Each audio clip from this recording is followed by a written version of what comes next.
Having spent several years as the technical leader responsible for Cisco iOS, the software that runs 70-80% of the world's internet networks, I left in 2005 to go create Multiven, to set the internet free from the grips of manufacturers of networking equipment. Before Multiven came into the picture, if you owned a Cisco software, an HP software, a Juniper software, you had to go to Cisco, HP, and Juniper to buy their service contracts in order for you to get software updates. That is illegal and anti-competitive because they use their dominant powers to foreclose the market and prevent competitors like Multiven coming to the picture.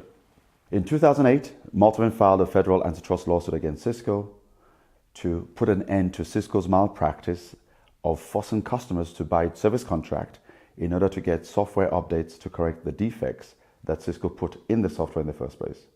As we all know, uncorrected software defects can be exploited for cyber attack purposes. In April 2009, Cisco came back and offered a settlement and said, Multiven, here's a few $1 million. We'll give your customers some bug fixes, not all bug fixes, but you can't advertise the fact that you have access to bug fixes. And we said to them, if we can advertise the fact that we have bug fixes for our customers, we're not truly competing with you. And essentially they said, if you don't take it, we'll come after you. And we said, okay, we'll see you guys in court. And lo and behold, a month later, they came up with these false charges that they fabricated and filed it as counterclaims, saying me or someone under my control at Multiven viewed Cisco's website 99 times, and 5 of those times downloaded Cisco software in 2006 using a Cisco employee username and password. That is absolutely preposterous. Anyhow, they pursued this argument. Unbeknownst to us, they were also channeling this through the local prosecutor in San Jose to essentially try and criminalize competition. As if by magic, my US visa was cancelled. Because my visa was cancelled in the US, I couldn't attend the court proceedings in California. We now had to schedule the deposition in Vancouver. So we all flew to Vancouver. I flew there for 4 days, and we had 12-hour depositions per day. On the third day, I was arrested in the hotel room where the deposition was taking place on camera. And apparently the arrest was from the US government asking that I be extradited to the US because of a complaint that Cisco had filed to the US government. So essentially, Cisco attempted to use the US government to criminalize competition and undermine our federal antitrust lawsuit. No. I'm sorry, I'm a special master appointed by the court. We're conducting a deposition in a legal proceeding. By the federal judge. Okay. After his arrest, he was in jail and had to try to get out on bail here in Vancouver. The prosecutor wrote a letter for the bail hearing urging that he be kept in custody and not released. That letter, it ultimately transpired, was filled again with things that were simply not true, and assertions that he was a flight risk, that he had history of fleeing, etc.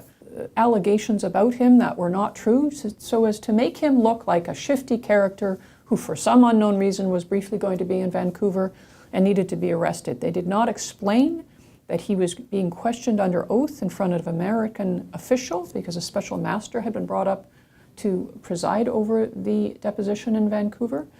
But the court here ultimately did release him after 28 days, I believe, on bail. And then he faced approximately another 10 months or a year here in Vancouver waiting for the extradition hearing.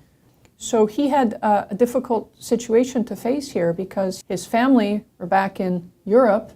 So it was posed great in young children, so it was very difficult for him. If we're going to have a proper, fair democracy and a proper court system, where lawyers are officers of the court, and when they speak to a court or they file something with the court, they do their utmost to ensure that it's true. They don't put contents in there that are simply untrue with a view to having someone's liberty interests compromised by having them rot in jail for a year because Cisco would like to have that happen because Cisco doesn't want anyone suing them. I mean, that's what happened here, and it really exposes the naked power of multinational corporations who behave in a manner, as the judge here described it, where they're manifesting duplicity, Justice McKinnon said, "We have a man with no criminal record who's made every possible effort to comply with U.S. immigration laws and procedures, but who dared to take on a multinational giant."